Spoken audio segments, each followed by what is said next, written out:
السلام علیکم۔ پاکستانیوں کی آواز کے ساتھ میں ہوں ولید ابیر۔ ہیڈ لائنز جان چکے ہیں، بلٹن کے باقاعدہ آغاز کریں۔ سب سے پہلے بات کریں پاکستان میں ذی الحج کا چاند نظر آ گیا ہے۔ عید 27 مئی بروز بدھ کو ہوگی، یکم ذی الحج 18 مئی بروز پیر کو ہوگی۔ چیئرمین مرکزی روز ہلال کمیٹی مولانا عبدالخبیر آزاد نے کراچی میں چاند نظر آنے کا اعلان کیا۔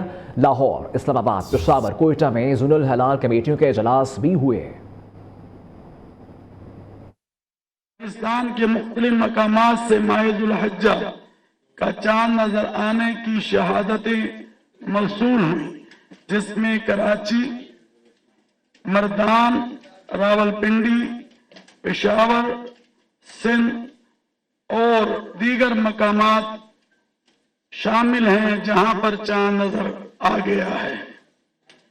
لہذا اتفاق رائے سے فیصلہ کیا گیا انشاءاللہ یکم ذو الحجہ 1447 ہجری 18 مئی 2026 بروز پیر کو ہوگی اور عید الاضحیٰ 27 مئی 2026 بروز بدھ کو انشاءاللہ ہوگی۔ سعودی عرب میں ذی الحج کا چاند نظر آ گیا۔ مناسک حج کا رکن اعظم وقوف عرفات 26 مئی کو ادا کیا جائے گا۔ عید الاضحیٰ بروز بدھ 27 مئی کو منائی جائے گی۔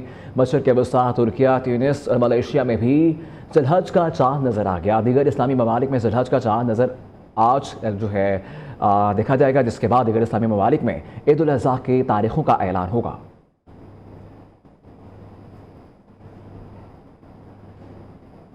وزیر اعظم شہباز شریف اور قطری منصب کا ٹیلی فونک رابطہ علاقائی اور بین الاقوامی امور پر تبادلہ خیال کیا گیا۔ وزیر اعظم شہباز شریف نے خطے میں کشیدگی کے خاتمے اور امن کی کوششوں کی بھرپور حمایت پر قطری قیادت کا شکریہ ادا کیا۔ دونوں رہنماؤں نے مشترکہ چیلنجز سے نپٹنے کے لیے تمام متعلقہ فریقوں کے درمیان مسلسل رابطوں اور قریبی مشاورت کی ضرورت پر اتفاق کیا۔ بھارتی آرمی چیف کا بیان اشتعال انگیز، خطے کے امن کے لیے خطرناک قرار۔ پاکستان کو جغرافیے سے ہٹانے کی دھمکی، ذہنی دفاعیہ پن، جنگی جنون سے ایٹمی ہمسائے کو مٹانے کے بعد غیر ذمہ دارانہ اور خطرناک طرز فکر کی عکاس ہے۔ ISPR کا کہنا ہے کہ پاکستان عالمی سطح پر اہم ایٹمی طاقت رکھنے والا ملک ہے۔ بھارت آج تک پاکستان کے وجود کو تسلیم کرنے میں ناکام رہا۔ بھارت کی جارحانہ زبان پاکستان کو نقصان پہنچانے میں ناکامی کی عکاس ہے۔ ہندوتوا سوچ نے جنوبی ایشیا کو بارہا جنگوں بحرانوں کی طرف دھکیلا۔ ذمہ دار ایٹمی ریاستیں تحمل، تدبر اور سنجیدگی کا مظاہرہ کرتی ہیں۔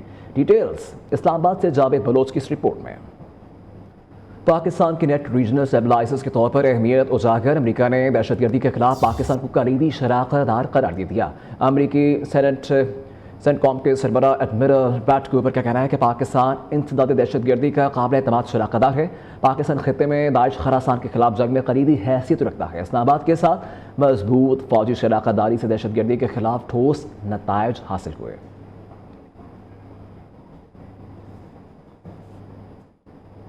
واپس آئیں گے بریک کے بعد، اسٹے ود اس۔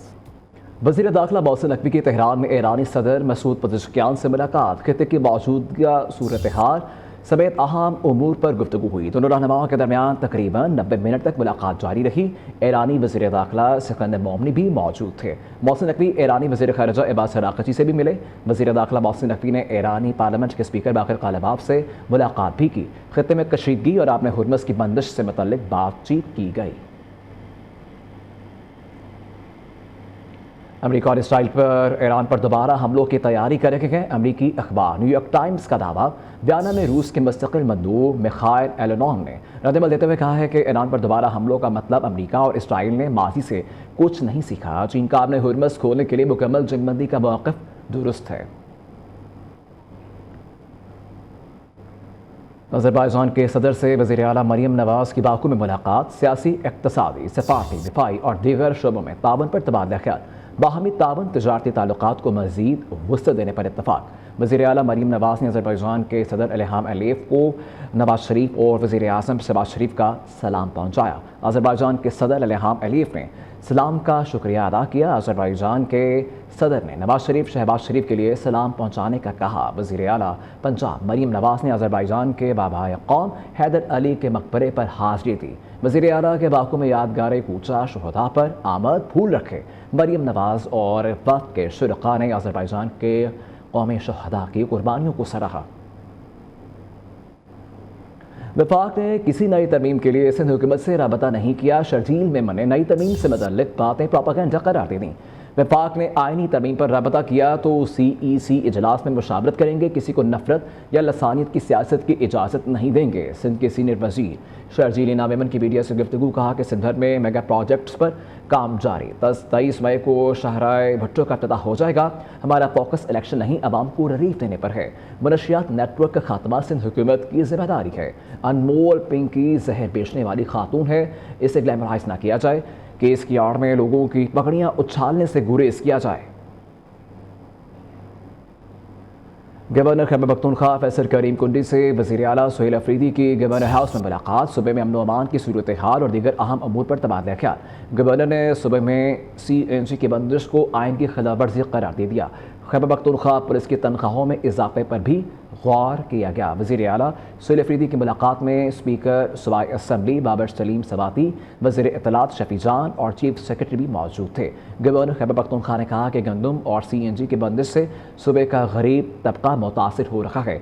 पंजाब की जानिब से राहदारी ना होने के बायस खैबर पख्तूनख्वा को गंदम महंगे दामों मिल रही है।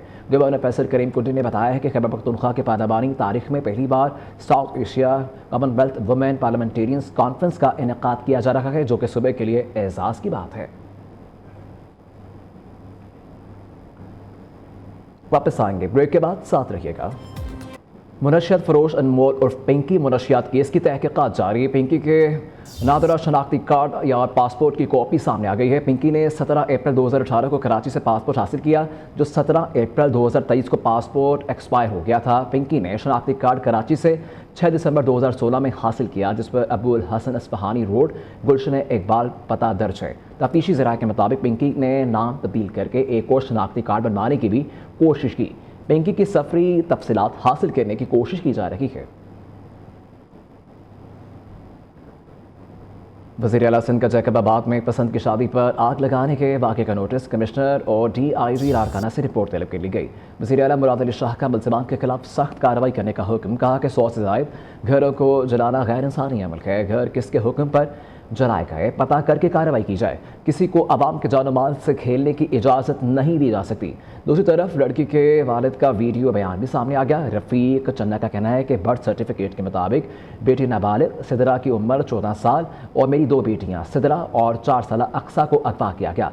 मुकदमा दर्ज होने के बावजूद पुलिस बेटियों को बाजियाब ना करवा सकी। अगवाकारों ने कानून की गिरफ्त से बचने के लिए अपने घरों को खुद आग लगाई।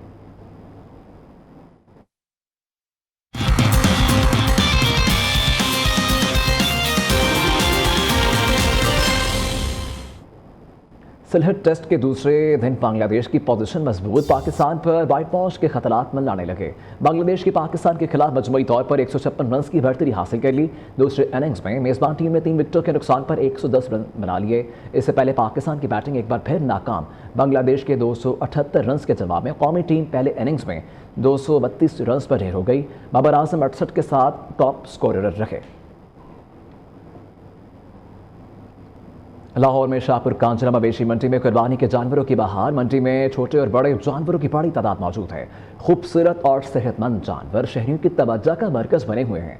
बस जानते हैं नुमाइंदा नियो न्यूज़ फाखरा खलील से, जो कि इस वक्त शाहपुर कांचरा मवेशी मंडी में मौजूद हैं। जी फाखरा, आगाह कीजिएगा। इस वक्त शाहपुर कांचरा मवेशी मंडी की बात कर ली जाए तो सूरत हाल यहाँ पे ये हो चुकी है कि यहाँ पे खूब जो है छुट्टी के रोज रश देखने में आ रहा है। खरीदार और व्यापारी जो है उनकी बड़ी तादाद यहाँ पे मौजूद है। यहाँ पे मेरे साथ जो है खरीदार मौजूद। बस ये रेट बहुत ज़्यादा मांग रहे हैं। आवाम के पास इतनी सिक्योरिटी नहीं है कि जो जानवरों की मुनासिब कीमत मांगे। बस इनको थोड़ा सा गवर्नमेंट की तरफ से मरीम नवाज साहब कहे कि रेट उसके मुताबिक मांगे, बछड़े के मुताबिक। यहाँ पे अगर बात कर ली जाए जानवरों की तो यहाँ पे मवेशी मंडी में खूब रश लगा और दूसरी जानिब जो कीमतें हैं वो बहुत ज़्यादा हैं और व्यापारियों की जानिब से ये कहा जा रहा है कि जानवर की खूबसूरती के पैसे डिमांड किए जा रहे हैं, लेकिन जो खरीदार हैं उनका ये कहना है कि मुसलसल महंगाई की वजह से मुश्किलात का सामना करना पड़ा है, जिसकी वजह से कीमतें डबल होने की वजह से अभी तक जो है खरीदारी मुकम्मल नहीं हो पा रही। जी न्यूज़ स्टूडियो से अब तक के लिए इतना ही। देखते रहिए निगाह न्यूज़।